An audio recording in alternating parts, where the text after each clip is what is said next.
تاریخ کا تیسرا بڑا فاتح پہلا کون؟ چنگیز خان، وہی جس کے بارے میں مشہور ہے کہ اس نے آدھی سے زیادہ دنیا فتح کر لی تھی۔ دوسرا کون؟ دوسرا الیگزینڈر دی گریٹ، سکندر اعظم۔ اور تیسرا کون؟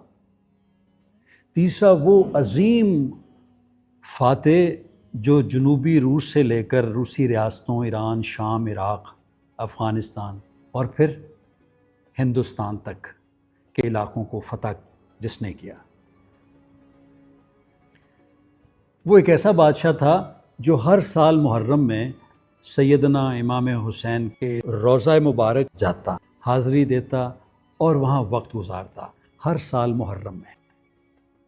پھر ایک سال ایسا آیا جب اس نے دہلی کو فتح کرنا تھا تو وہ اس سال جا نہیں سکا سلام پیش کرنے۔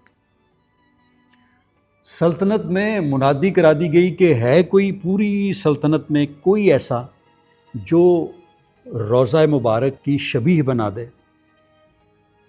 تو ایک چھوٹے سے شہر کے ایک خاندان نے یہ ذمہ داری قبول کی۔ تاریخ میں پہلی شبیہ بنی روضہ مبارک کی اور یہ کہلائی تازیہ۔ پھر یہ روایت پوری دنیا میں پھیلی اور آج بھی اسی شہر کے اسی خاندان کے لوگ اس کام سے منسلک ہیں اور پوری دنیا میں ان کا فن ایکسپورٹ ہوتا ہے۔ جہاں جہاں غم حسین کی مجلسیں آباد ہوتی ہیں، آج بھی اس شہر سے 9 تعزیے نکلتے ہیں جس میں سے 7 سنیوں کے ہوتے ہیں۔ کیا نام تھا اس عظیم فاتح کا؟